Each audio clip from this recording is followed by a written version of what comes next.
À l'aube, 7 flics cernent Jade Marchand, leur arrogance piétinant sa terre, une femme noire, vétérane d'élite, face à l'oppression, dans l'ombre. Éclair et tonnerre, ces chiens de guerre, guettent, qui brisera ce silence oppressant? Une bataille épique commence, ne la manquez pas. Croyez-vous en une justice égale pour tous?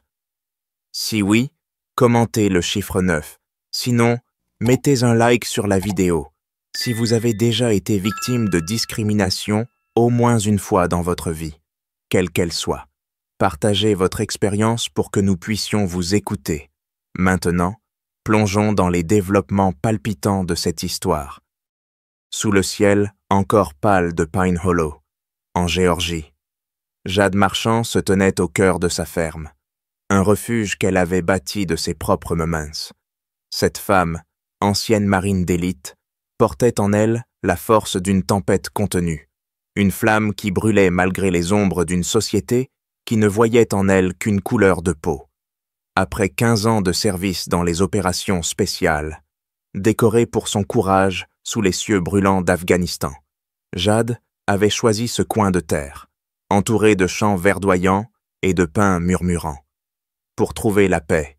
Mais à Pine Hollow, la paix avait toujours un prix qu'elle payait chaque jour en regards méfiants et en murmures hostiles. Sa ferme, étendue sur 8 hectares, était plus qu'un foyer, c'était un sanctuaire, non seulement pour elle, mais aussi pour Éclair et Tonnerre, 2 chiens malinois belges, compagnons de mission où la vie tenait à un fil. Ces bêtes n'étaient pas de simples animaux. Éclair, avec ses yeux d'ambre perçants comme des étoiles dans la nuit, pouvait pister une cible à des kilomètres, obéissant à plus de 100 ordres dans 5 langues. Tonnerre, massif, un colosse de muscles et de discipline. Neutraliser des menaces avec une précision qui faisait frémir les soldats les plus aguerris. Jade les avait entraînés elle-même, transformant leurs instincts en armes plus affûtées que n'importe quel fusil. Ensemble, ils formaient une trinité inséparable, un rempart contre les blessures invisibles que la guerre avait laissées dans son âme. Chaque matin, avant que le soleil n'embrase l'horizon, Jade courait 6 kilomètres, Éclair et Tonnerre à ses côtés, leur foulée rythmée comme un battement de cœur. Puis, elle s'occupait de son potager, cultivant tomates, courges et herbes avec un soin presque sacré. Ces rituels simples étaient sa manière de tenir à distance les fantômes du stress post-traumatique, ces ombres qui la hantaient dans le silence de la nuit. Mais à Pine Hollow, même ces moments de quiétude étaient entachés par l'injustice. Le commerçant du marché, qui prétendait toujours être en rupture de stock lorsqu'elle passait, le banquier qui scrutait ses demandes de prêt avec un scepticisme venimeux. Les flics qui suivaient sa camionnette sans raison, leurs gyrophares comme des yeux accusateurs dans son rétroviseur. Jade avait appris à endurcir son cœur, à se blinder contre ses agressions quotidiennes, choisissant l'isolement pour éviter les conflits. Pourtant, elle savait que l'injustice, comme une bête tapie, attendait toujours son heure. Ce matin-là, alors que le soleil peignait d'or les champs, un grondement déchira la tranquillité. 3 voitures d'échelon de police, suivies de 2 autres, surgirent danser dans l'allée de sa ferme, leurs pneus crissant sur le gravier comme un cri de guerre. Bientôt, 7 flics, armés jusqu'aux dents, descendirent, leurs visages figés dans une arrogance froide. Jade, penchée sur ses plants de tomates, se redressa lentement, ôtant ses gants avec une lenteur délibérée. Éclair et Tonnerre, reposant à l'intérieur après leur course matinale, n'étaient pas visibles, mais Jade savait qu'ils étaient là. 2 ombres prêtes à bondir, attendant son signal, une colère sourde monta en elle, une rage qu'elle contint à grand-peine. Combien de fois une femme noire devait-elle prouver sa valeur? Combien de fois devait-elle affronter ces regards qui la réduisaient à une menace, à une étrangère dans son propre pays? Les flics s'avancèrent, leurs mains posées sur leurs armes, formant un demi-cercle menaçant. À leur tête, un homme qu'elle reconnut immédiatement, le capitaine Henri Picard, une figure crainte à Pine Hollow. un homme dont le nom était synonyme de brutalité et d'impunité. Ses yeux, froids comme l'acier, la jaugeaient avec un mépris à peine voilé. Jade sentit son pouls s'accélérer, non pas de peur, mais d'une fureur brûlante face à cette intrusion. Pourquoi ces flics étaient-ils là, à profaner son sanctuaire, et comment deux ombres silencieuses, tapies dans l'ombre, allaient-elles tout changer? La réponse se tenait là, dans l'air chargé de tension, prête à éclater comme une tempête. Dans son esprit, une question résonnait, lancinante, jusqu'où irait-il pour l'écraser? Et elle, jusqu'où irait-elle pour se défendre à Pine Hollow? L'injustice avait montré son visage. Mais Jade Marchand n'était pas une proie. Elle était une guerrière, et cette terre était la sienne. Alors que les flics s'approchaient, elle planta son regard dans celui de Picard, un défi muet. Cette journée, elle le savait, ne serait pas comme les autres. Le soleil, à peine levé, jetait une lumière froide sur la ferme de Jade Marchand, à Pine Hollow, en Géorgie, les 7 voitures Pestard de police, alignées dans l'allée comme une armée d'invasion, avaient brisé la quiétude matinale. Leurs pneus avaient mordu le gravier, laissant des cicatrices sur la terre que Jade avait soigneusement entretenue. 7 flics, armés jusqu'aux dents, descendirent, leurs visages figés dans une arrogance qui puait l'impunité. À leur tête, le capitaine Henri Picard, une figure redoutée dans la région, un homme dont le pouvoir semblait forgé dans la brutalité et l'injustice. Ses yeux, 2 lames d'acier sous un front plissé, transperçaient Jade avec un mépris à peine voilé. Elle se tenait près de ses plants de tomates, les gants encore dans les mains, son cœur battant d'une colère qu'elle muselait avec une discipline de fer. Ces hommes pensaient-ils vraiment pouvoir fouler sa terre, son sanctuaire, sans payer le prix? Combien de fois une femme noire devait-elle affronter ces regards qui la réduisaient à rien? Picard s'arrêta à 3 mètres, sa main droite posée sur la crosse de son pistolet, un geste calculé pour intimider les 6 autres flics, formant un demi-cercle menaçant, bloquaient toute issue. L'un d'eux, un jeune au visage encore marqué par l'inexpérience, semblait hésitant, ses yeux évitant ceux de Jade, mais les autres, des vétérans endurcis, partageaient l'assurance arrogante de leur chef. Picard parla le premier, sa voix chargée d'un dédain qui coupait comme une lame.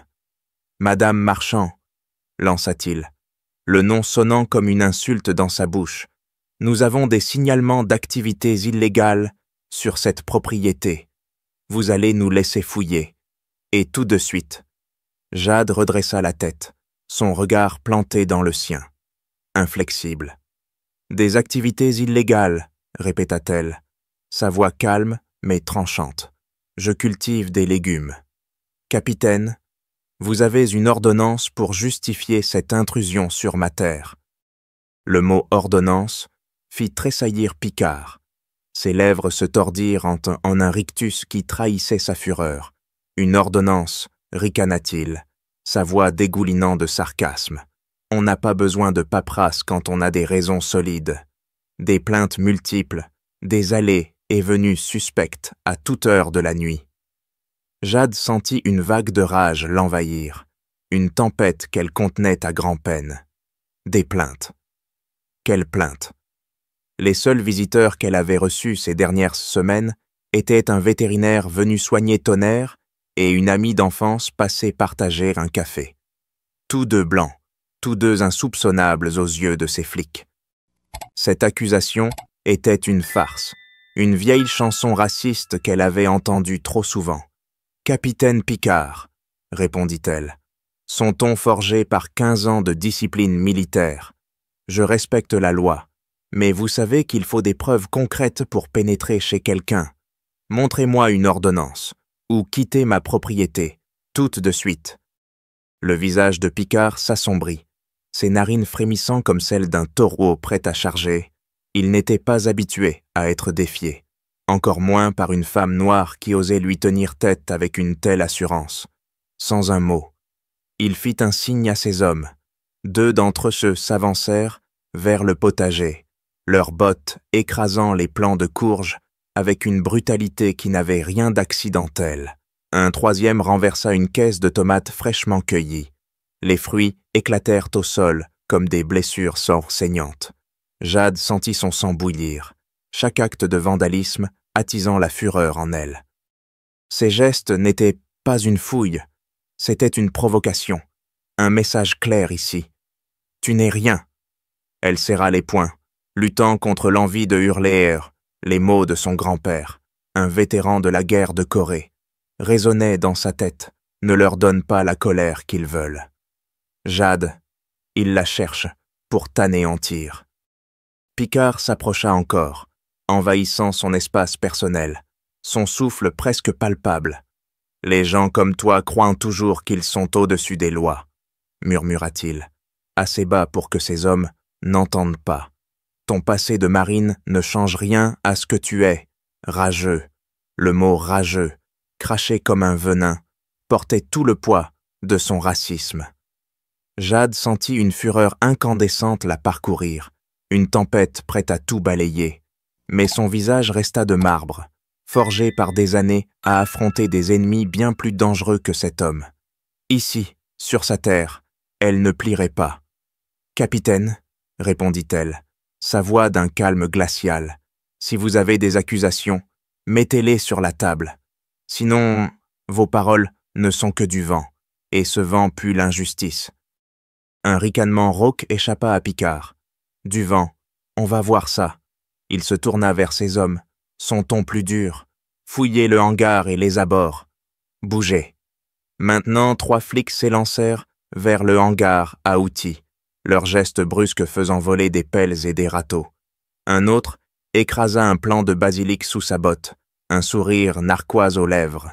Jade observait chaque acte de destruction comme un coup porté à son âme. Ces hommes ne cherchaient pas de preuves.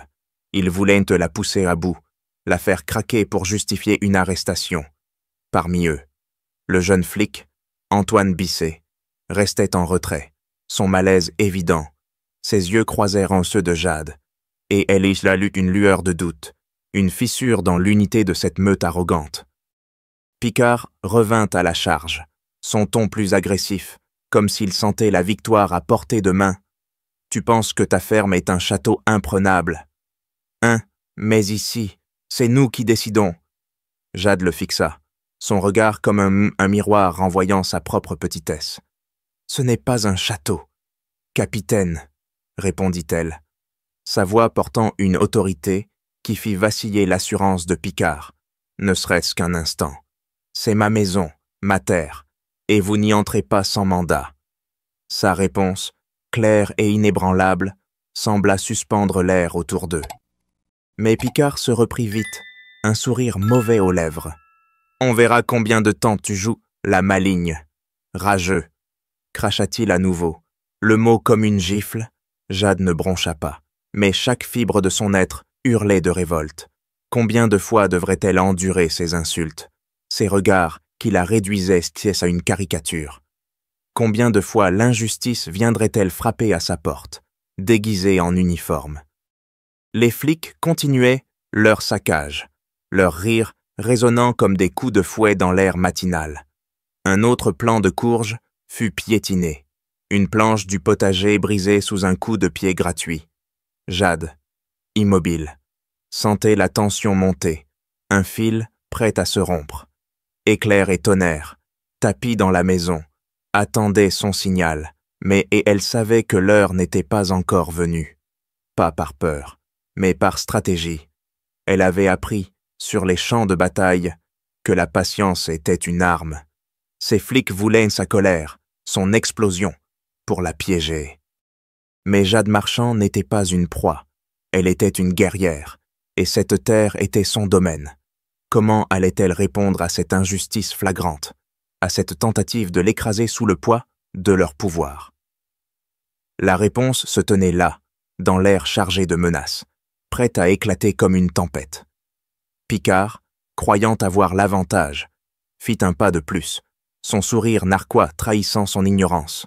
Il ne savait pas encore que cette femme, qu'il prenait pour une victime, tenait en elle une force capable de renverser son monde. L'air à Pine Hollow, Géorgie, vibrait d'une tension palpable, comme si la terre elle-même retenait son souffle. La ferme de Jade Marchand, autrefois un havre de paix, était devenue une arène où l'injustice affrontait la dignité. Les 7 flics, sous les ordres du capitaine Henri Picard, avaient laissé derrière eux, un sillage de destruction, plants de tomates écrasés, courges piétinées et un potager saccagé comme pour marquer leur territoire.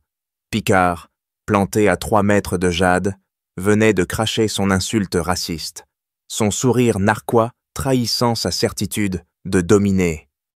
Mais Jade, immobile, son regard d'acier le défiant, n'était pas une victime, elle était une guerrière, forgée dans les flammes des champs de bataille et les cendres d'une société qui ne cessait de la rejeter.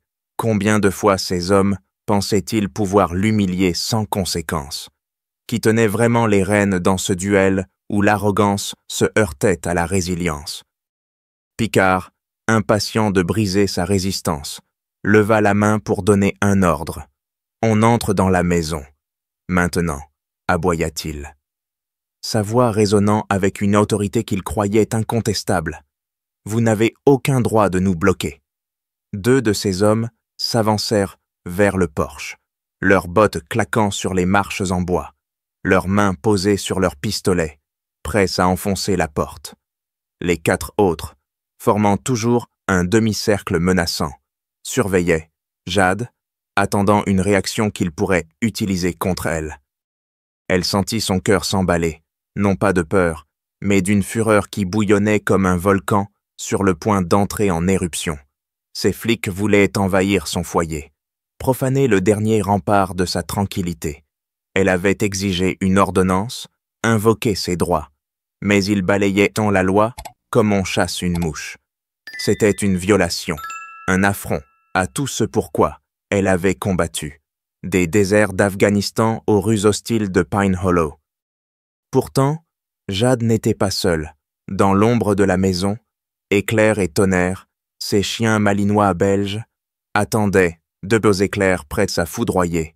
Ces bêtes, entraînées pour des missions où une seconde d'erreur signifiait la mort, étaient bien plus que des compagnons. Éclair, avec ses yeux d'ambre perçant comme des étoiles dans la nuit, pouvait pister une cible à des kilomètres et obéir à plus de 100 ordres dans 5 langues. Tonnerre, un colosse de 40 kilos de muscles et de discipline. Neutraliser des menaces avec une précision qui laissait pantois les soldats les plus aguerris. Jade les avait façonnés, transformant leurs instincts en armes d'une efficacité redoutable. Avec un geste presque imperceptible, elle effleura le bracelet à son poignet, un dispositif qu'elle avait conçu pour communiquer avec eux. Une note aiguë, inaudible pour les humains, traversa l'air. Picard, trop absorbé par son propre ego, ne remarqua rien. « Qu'est-ce que tu mijotes ?» Rageux, grogna-t-il, son sourire vacillant face à l'assurance inébranlable de Jade. Elle ne répondit pas, son silence plus tranchant qu'un cri. À cet instant, un craquement sec retentit, comme un coup de tonnerre dans le silence. La porte de la maison s'ouvrit lentement, et tous les regards se tournèrent vers le porche. Éclair et Tonnerre émergèrent. 2 ombres noires dans la lumière pâle du matin, leurs mouvements fluides comme une chorégraphie mortelle. Ils portaient en tôté des gilets, tactiques noirs ornés d'insignes militaires, transformant leur apparence de simples chiens en celle d'agents d'élite. Éclair flanqua Jade par la droite, ses muscles tendus, son regard d'ambre fixé sur les flics avec une intensité qui glaçait le sang. Tonnerre, imposant, se positionna entre elle et Picard, son corps massif comme un rempart vivant. Pas un aboiement, pas un grognement, juste une discipline terrifiante qui figea la scène. Les flics, leurs mains prêtes à dégainer, s'immobilisèrent, saisis par une peur instinctive. Ces bêtes n'étaient pas des animaux ordinaires, elles étaient des machines de guerre, et leur présence changeait tout. Picard y recula d'un pas, son assurance s'effritant comme une falaise sous la mer. « Contrôle tes bêtes !» tout de suite ordonna-t-il, mais sa voix tremblait. trahissant une panique qu'ils ne pouvaient dissimuler. Jade, droite comme un roc, adopta la posture de commandement qu'elle utilisait jadis en zone de guerre. « Éclair, tonnerre, position », dit-elle, sa voix claire et autoritaire, coupant l'air comme une lame. Les chiens obéirent à l'instant, maintenant leur formation défensive, leurs yeux ne quittant pas les flics. Le temps sembla se suspendre, chaque souffle retenu dans l'attente d'un éclat. Qui avait vraiment le contrôle maintenant? Ces hommes, avec leurs armes et leur arrogance, ou cette femme, flanquée de deux ombres prêtes à renverser leur monde? Antoine Bisset, le jeune flic, brissa le silence. « Capitaine », murmura-t-il, ses yeux écarquillés fixant les gilets des chignasses des chiens. « Ce sont des chiens militaires d'opération spéciale. Regardez leurs insignes. » Sa voix, hésitante mais claire, porta comme un avertissement dans l'air lourd. Les 6 autres flics échangèrent des regards nerveux, leurs mains toujours sur leurs armes, mais l'hésitation gagnait du terrain. Jade saisit l'opportunité, sa voix résonnant avec une autorité qui semblait ébranler la terre sous leurs pieds. « Mes chiens sont des actifs fédéraux », déclara-t-elle, chaque mot pesé avec précision. Ils répondent à plus de 100 ordres verbaux et non-verbaux. Pour l'instant, ils sont en position défensive. L'implication était limpide. Un seul mot pouvait les faire passer à l'offensive. Picard, le visage blême, tenta de reprendre le contrôle. « C'est de l'intimidation contre des officiers », cracha-t-il, mais ses mots sonnaient creux, comme un écho dans une coquille vide. Les flics, déstabilisés, reculèrent légèrement, leur regard passant de Jade au chien, puis à Picard. L'un d'eux, un vétéran au visage buriné, murmura à son collègue. « Ces bêtes, elles bougent comme des soldats, ça sent l'embrouille. » La peur, tel un poison insidieux, se répandait parmi eux.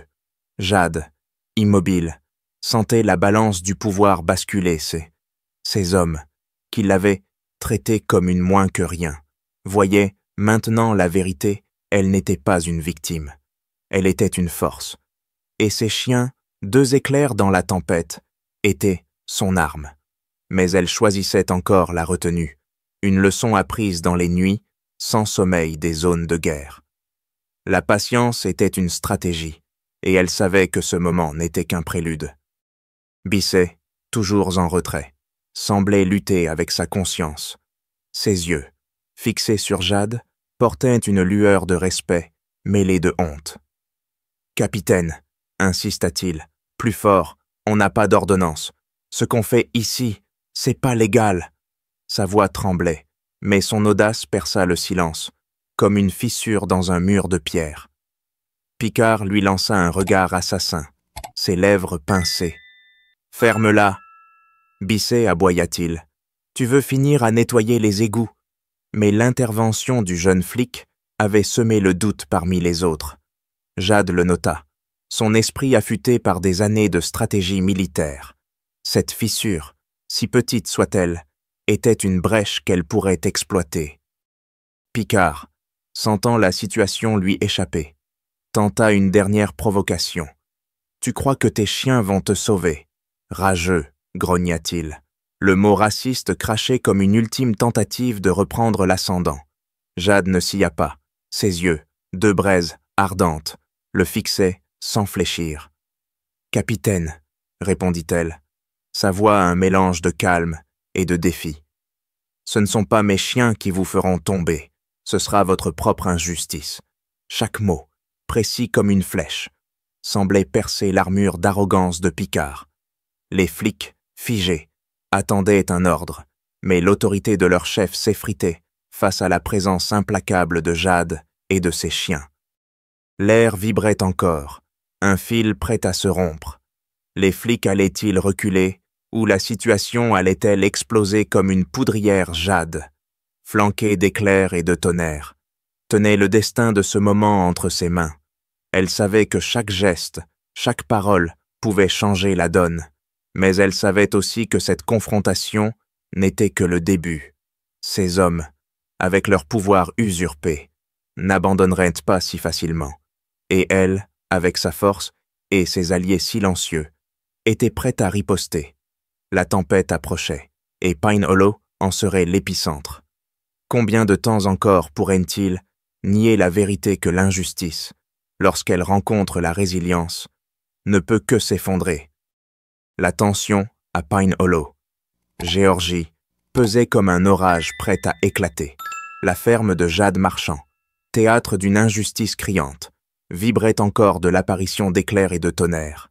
Deux ombres militaires qui avaient figé les 7 flics dans un silence terrifié.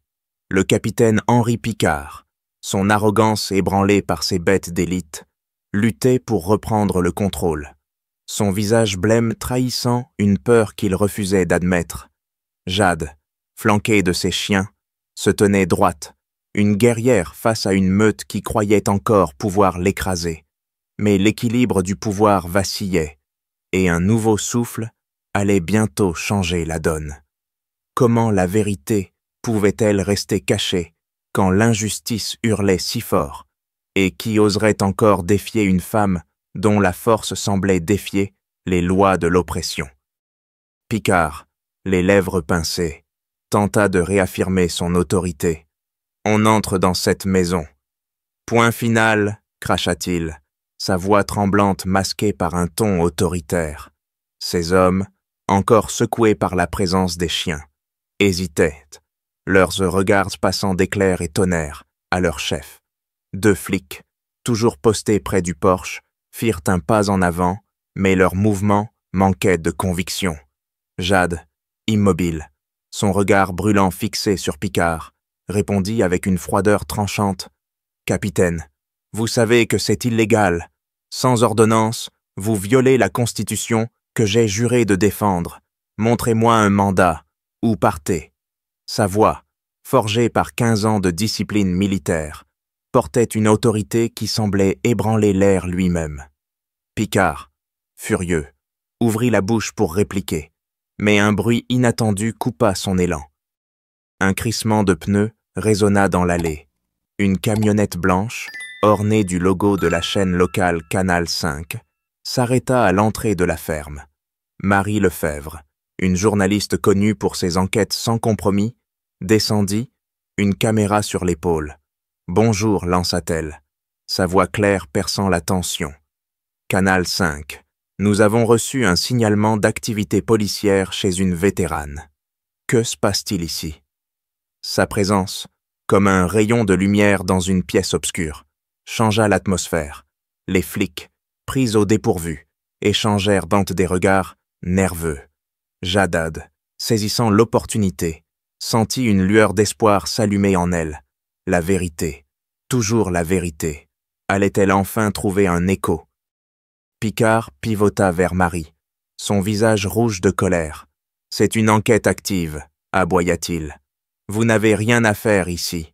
Dégagez. » Mais Marie, inébranlable, ajusta sa caméra pour capturer la scène 7 flics armés, une femme noire flanquée de 2 chiens militaires et un potager saccagé comme un champ de bataille. « Nous sommes sur une voie publique. »« Capitaine, » répondit-elle. Son ton ferme mais posé. « J'ai le droit de filmer, et je compte bien le faire. » La caméra tourna, enregistrant chaque détail, les gilets et tactiques des chiens, le rictus de Picard et les plans écrasés. Jade, profitant du moment, parla d'une voix claire. « Tout ce que vous faites est enregistré. »« Capitaine, mes caméras de sécurité diffusent en direct à mon avocat. Luc Moreau, chaque mot, chaque geste. » Picard, sentant le piège se resserrer, tenta de reprendre l'ascendant. « Tu bluffes, rageux » grogna-t-il, s'approchant à moins d'1 mètre. Il tendit la main vers le bracelet de Jade, croyant y voir un dispositif d'enregistrement. « Donne-moi ça. » Tout de suite, Jade recula légèrement, éclairs et tonnerres grognant à l'unisson, un avertissement sourd qui fit frissonner les flics. « J'ai le droit de contacter mon avocat, » répondit-elle, sa voix un mélange de défi et de calme. Mais Picard, aveuglé par sa rage, arracha le bracelet et le jeta au sol, l'écrasant sous sa botte. « Oups » ricana-t-il, faussement désolé. « Ton jouet est cassé. » L'acte, gratuit et provocateur, attisa la fureur de Jade. Combien de fois ces hommes pensaient-ils pouvoir piétiner sa dignité? Combien de fois croyaient-ils que leur pouvoir les rendait intouchables? Antoine Bisset, le jeune flic, ne put se contenir plus longtemps. « Capitaine, ça va trop loin, lança-t-il, sa voix tremblante mais résolue.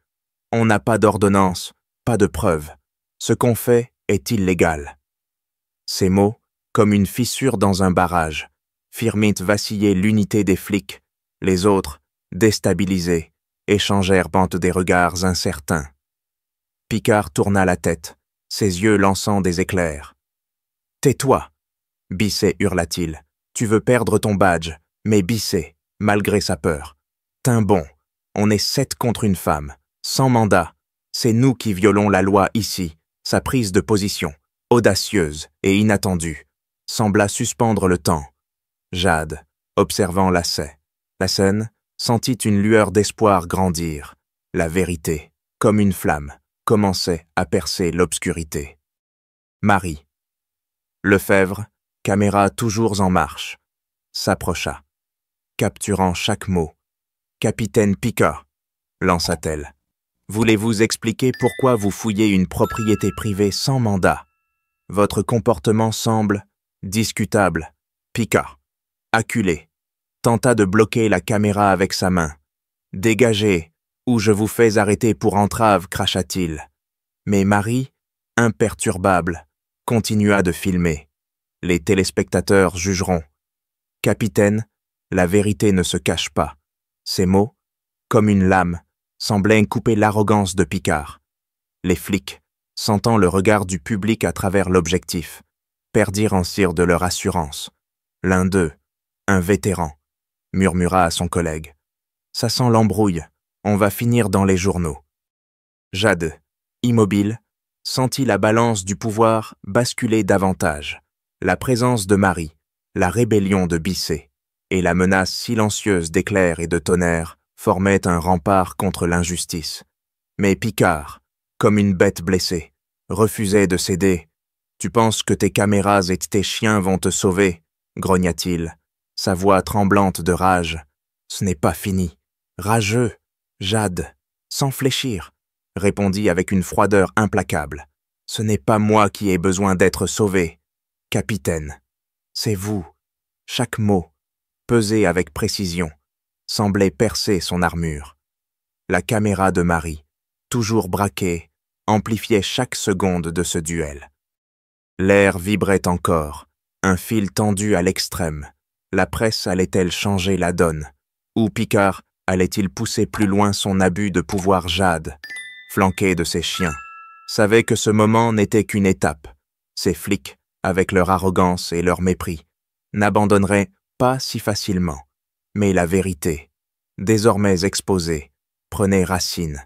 La tempête, qu'elle avait contenue si longtemps, grondait à l'horizon, et Pine Hollow, ce coin de terre qu'elle appelait foyer, allait en être le théâtre. La nuit enveloppait Pine Hollow, Géorgie, d'un manteau d'obscurité si dense qu'il semblait étouffer la ferme de Jade Marchand. Le calme, après l'affrontement du matin, n'était qu'une façade fragile. Les 7 flics, sous le joug du capitaine Henri Picard, avaient été ébranlés par l'apparition d'éclairs et de tonnerres, puis déstabilisés par la caméra de Marie Lefebvre et la révolte d'Antoine Bisset. Mais Jade, forgée par 15 ans de service dans les zones de guerre, savait que des hommes comme Picard ne se rendaient jamais sans riposter. Sous la lueur blafarde de la lune, sa ferme semblait une sentinelle solitaire, guettée par des ombres malveillantes. Combien de fois l'injustice viendrait-elle frapper dans l'ombre, jusqu'où iraient ces hommes pour briser une femme qui refusait de plier? À minuit, un frôlement dans les bois trahit leur retour. Jade, tirée du sommeil par un instinct, aiguisé comme une lame, consulta les écrans de son système de sécurité, son cœur battant d'une rage sourde. 5 silhouettes, telles des spectres sortis d'un cauchemar, avançaient vers la ferme, leurs pas furtifs mais résolus. À leur tête, Elle reconnut la démarche arrogante de Picard, flanqué de 4 mercenaires, leurs visages masqués par des cagoules noires. L'un d'eux portait un bidon d'essence, son odeur âcre flottant dans l'air comme une promesse de destruction. Il ne venait pas enquêter, ni même intimider. Il venait réduire en cendres tout ce que Jade avait bâti, effacer sa voix dans un brasier d'intimidation.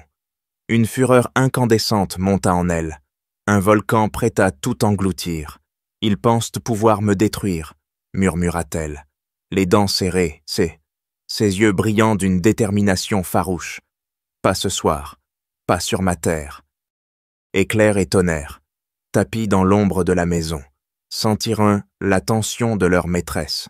Leurs yeux, 2 flammes dans l'obscurité, scintillaient d'une intelligence presque surnaturelle. Ces chiens, entraînés pour des missions où une seconde d'erreur signifiait la mort, étaient plus que des compagnons. Éclair, vif comme un éclair, pouvait pister une cible à des kilomètres. Obéissant à plus de 100 ordres dans 5 langues, Tonnerre, colosse de 40 kilos, neutralisait des menaces avec une précision qui laissait pantois les soldats les plus aguerris. Jed, les doigts tremblants de colère, activa le système d'aspersion de la ferme, un dispositif conçu pour protéger ses cultures, mais qui, cette nuit, devenait une arme. L'eau jaillit des sprinklers, trempant les intrus et transformant le sol en boue glissante. Les mercenaires trébuchèrent, leurs jurons étouffés par le sifflement de l'eau, leurs mouvements ralentis par la gadoue. Puis, d'une voix ferme, Jade donna l'ordre éclair. Tonnerre, neutralisé. Les 2 chiens bondirent, 2 fantômes noirs dans la nuit, leurs gilets tactiques luisant sous la lune comme des armures. Éclair fondit sur l'homme au bidon d'essence, le plaquant au sol avec une précision militaire.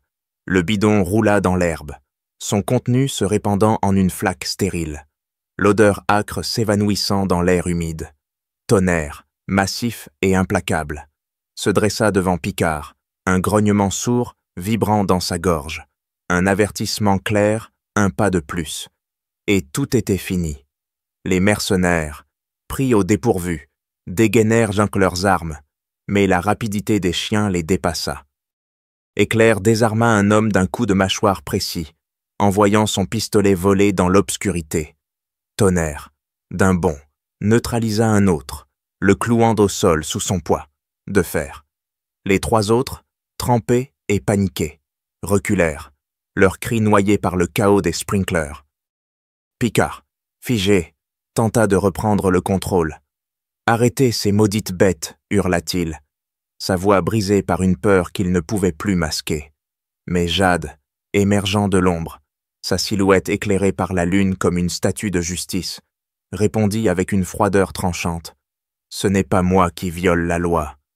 Capitaine, vous venez ici, en pleine nuit, pour incendier ma maison. Vous pensez que l'injustice peut triompher si facilement. Chaque mot, comme une flèche, perçait l'arrogance de Picard, le dépouillant de son assurance. Ces hommes, désorientés, regardaient leur chef, attendant un ordre qui ne venait pas. L'un d'eux, un colosse au visage masqué, murmura à son comparse. Ça pue l'embrouille. On n'aurait jamais dû suivre ce flic. La panique, comme un poison, se répandait parmi eux. Jade, au centre de sa ferme, semblait incarner une force plus grande que la nuit. Les caméras de sécurité, toujours actives, enregistraient chaque seconde, chaque pas, chaque goutte d'essence. La vérité, qu'ils pensaient pouvoir brûler, prenait racine dans l'obscurité. Combien de fois ces hommes croyaient-ils pouvoir écraser ceux qui osaient se dresser? Combien de fois pensaient-ils que leur pouvoir les rendait intouchables? Mais ce soir, face à une femme et ses 2 ombres militaires, leur arrogance s'effritait comme du sable sous la vague. Jade, immobile, sentait la balance du pouvoir basculer, mais elle savait que le danger n'était pas fini. Picard, acculé, était une bête blessée, capable de frapper dans un ultime sursaut de désespoir. Soudain, un cri déchira la nuit.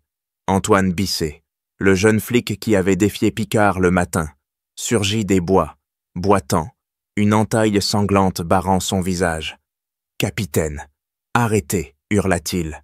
Sa voix rauque de douleur et de désespoir. « Ils m'ont attaqué chez moi pour me faire taire. » Picard voulait vous faire taire, Jade, pour un projet immobilier.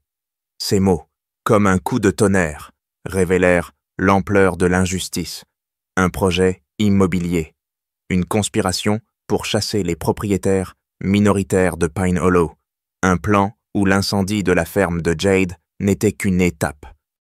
La fureur de Jade atteignit son apogée, un brasier qui menaçait de tout consumer. « Vous pensiez que brûler ma maison effacerait la vérité » lança-t-elle à Picard, sa voix tremblante de rage mais ferme comme l'acier. « Vous pensiez que la peur me ferait plier. » Chaque mot semblait ébranler la nuit. Un défi à l'injustice qui avait trop longtemps régné. Picard, acculé, tenta une dernière bravade. « Tu n'as rien, rien du tout » cracha-t-il, mais ses yeux fuyants trahissaient une panique croissante. Les mercenaires, désormais réduits sous à trois, reculèrent, abandonnant leur chef. L'un d'eux, trébuchant dans la boue, lâcha son arme et s'enfuit dans les bois. Ses pas lourds résonnant dans la nuit, éclairs et tonnerres, toujours en position, maintenaient la pression, leurs regards perçants comme des lames.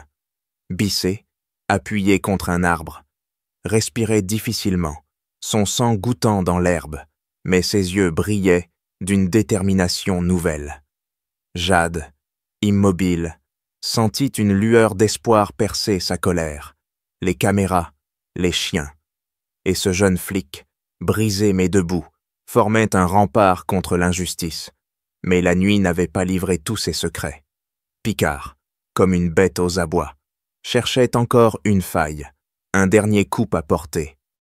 Les sprinklers continuèrent de siffler, l'eau ruisselant sur le sol comme des larmes d'une terre outragée.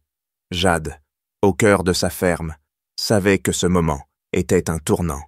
La vérité, portée par chaque goutte d'eau, chaque grognement des chiens, chaque mot de Bissé, prenait vie. Mais le danger rôdait encore, une ombre dans l'ombre. Jade survivrait-elle à cette nuit mortelle, à cette tentative ultime de la réduire au silence? La réponse se tenait là, dans l'obscurité, prête à éclater comme une tempête. Pine Hollow, ce coin de terre qu'elle avait juré de défendre, était le théâtre d'une bataille où la justice, enfin, commençait à briller. 6 mois après cette nuit où Pine Hollow, Géorgie, avait tremblé sous la menace d'un brasier. La ferme de Jade Marchand se dressait toujours, tel un phare défiant l'obscurité de l'injustice. La vérité, capturée par les caméras, portée par le courage d'Antoine Bissé et la force d'éclairs et de tonnerre, avait brisé les chaînes du silence, ce matin-là, sur les marches du tribunal fédéral. Jade se tenait entourée d'une foule vibrante voisins, vétérans, activistes, tous unis par un cri commun, la justice. Le capitaine Henri Picard, jadis intouchable, n'était plus qu'une ombre menottée, escorté sous les huées d'une communauté qui refusait de plier. Comment l'injustice pouvait-elle prospérer face à une vérité si éclatante qui, désormais, oserait défier ceux qui se levaient pour la défendre? Les preuves étaient irréfutables.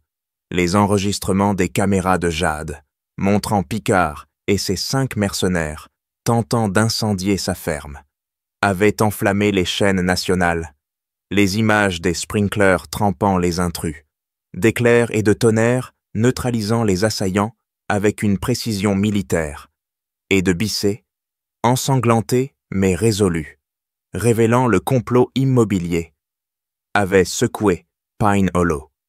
Le témoignage de Bissé, livré avec une douleur brute, avait dévoilé un schéma de corruption Picard, en collusion avec des promoteurs véreux, ciblait les propriétaires minoritaires pour les chasser de leurs terres, ouvrant la voie à un projet touristique de plusieurs millions. Chaque parcelle saisie, chaque maison menacée était un pas vers leur profit. Mais Jade, par sa résistance, avait fait s'effondrer leur empire de mensonges, une forteresse bâtie sur l'oppression. Picard, jugé pour conspiration, corruption et violation des droits civils, n'était pas seul à tomber. Son supérieur, le chef de la police locale, un homme aux mains prétendument propres, fut inculpé pour avoir couvert ses agissements pendant des années.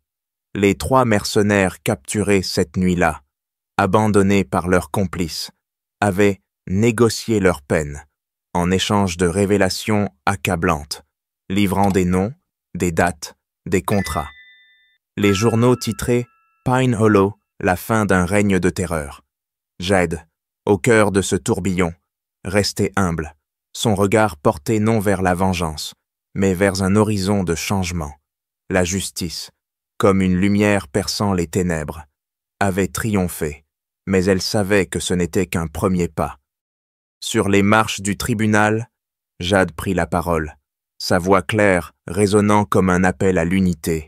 « Ce n'est pas une victoire », déclara-t-elle, « c'est une responsabilité. L'injustice prospère dans l'ombre, mais ensemble, nous sommes la lumière. Ensemble, toujours ensemble, nous pouvons faire tomber ceux qui croient, leur pouvoir intouchable. » Ces mots, comme des braises, enflammèrent la foule qui l'acclama avec une ferveur palpable. Éclair et tonnerre, à ses côtés, semblaient comprendre l'importance du moment, leurs yeux d'ambre brillant d'une fierté silencieuse. Combien de fois une femme comme Jade devait-elle prouver sa valeur? Combien de fois une communauté devait-elle se lever pour que l'injustice recule, enfin? Mais Jade ne s'arrêta pas à ce triomphe. De cette bataille, elle tira une mission plus grande.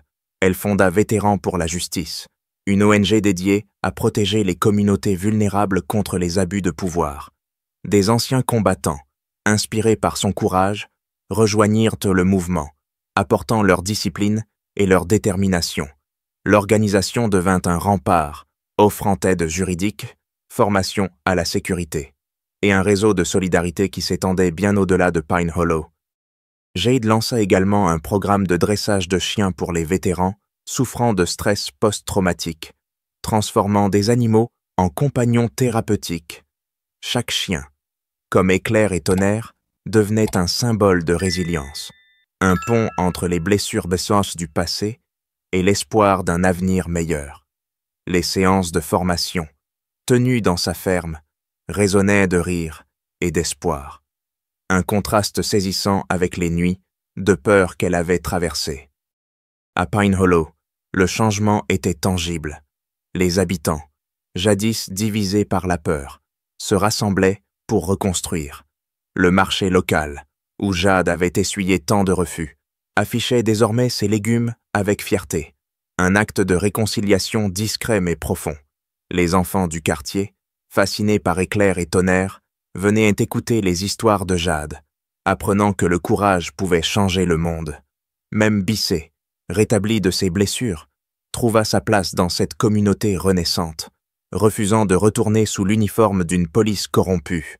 Il rejoignit Vétérans pour la justice, déterminé à expier ses silences passés par des actes concrets. Sa présence, autrefois hésitante, était devenue un symbole d'espoir, une preuve que même dans l'ombre, la lumière pouvait naître. Picard, menotté, passa devant Jade alors qu'il était conduit hors du tribunal. Leurs regards se croisèrent, le sien chargé de haine, le sien empreint d'une résolution calme. Il n'y avait pas de triomphe dans ses yeux, seulement la certitude que la justice, lorsqu'elle est portée par une communauté unie, est une force irrésistible. La foule, vibrant d'une énergie nouvelle, scanda son nom, mais Jade leva la main pour les apaiser. « Ce n'est pas pour moi, » dit-elle, « c'est pour nous tous, pour chaque personne réduite au silence, pour chaque terre volée, pour chaque rêve piétiné. Ensemble, nous avons montré que l'injustice ne peut pas durer. » Ces mots, comme une flamme, rallumèrent l'espoir dans les cœurs. L'air de Pine Hollow semblait plus léger, comme si les ombres de la corruption s'étaient dissipées. Mais Jade savait que d'autres batailles attendaient. Dans d'autres coins oubliés, Vétérans pour la justice n'était qu'un début, une étincelle dans l'obscurité. À quoi ressemblait un monde où la vérité triomphait des mensonges? La réponse se tenait là, dans les visages de ceux qui l'entouraient, dans les aboiements joyeux d'éclairs et de tonnerre, dans la terre de sa ferme, toujours debout. Sur les marches du tribunal fédéral de Pine Hollow, Géorgie, la lumière du matin semblait porter l'écho d'un triomphe collectif. Jade Marchand, entourée par une communauté transformée, contemplait l'horizon avec une sérénité forgée dans les épreuves.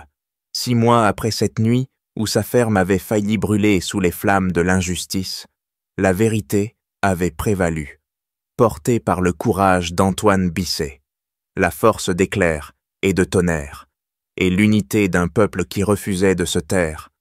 Henri Picard, jadis un tyran intouchable, n'était plus qu'un souvenir menotté, son règne de corruption brisé par une lumière qu'il n'avait pas su éteindre. Mais au-delà de la victoire, quelle leçon cette bataille laissait-elle? Et comment une communauté pouvait-elle transformer sa douleur en un élan pour changer le monde?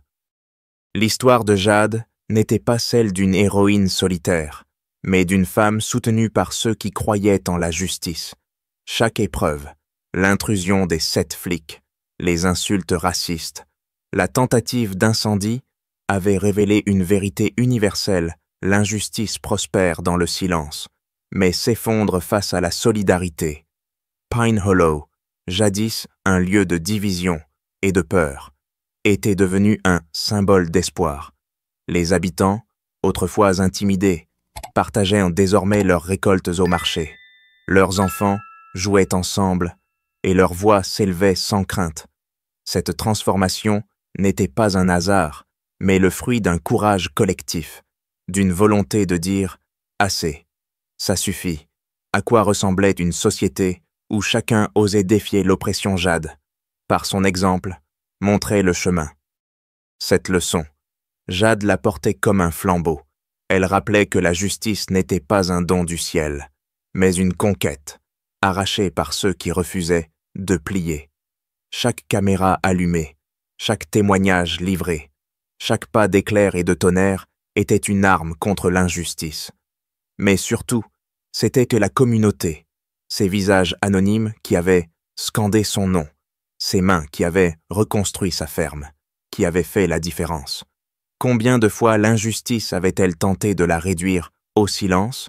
Combien de fois avait-elle cru pouvoir triompher? La réponse se tenait là, dans les rues de Pine Hollow, où la lumière de la vérité brillait désormais plus fort que les ombres du passé.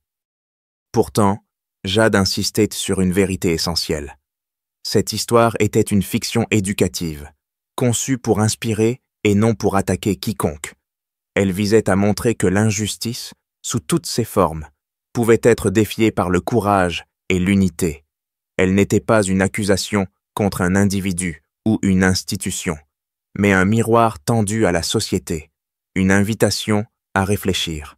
Et vous, que feriez-vous face à l'injustice? Auriez-vous le courage de Jade, de Bisset, ou de cette communauté qui a choisi de se lever?